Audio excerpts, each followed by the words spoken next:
Sumqayıtda avtoxuliqanlıq eləyən sürücü həbs olunub.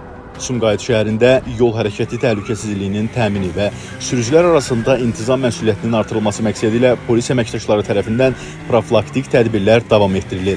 Bu məqsədlə Şəhər Polis İdarəsi Dövlət Yol Polisi Şöbəsinin əməkdaşları tərəfindən keçirilən tədbirlərlə avtoxuliqanlıq eləyən 37 yaşlı Fərahim Abbasov saxlanılıb.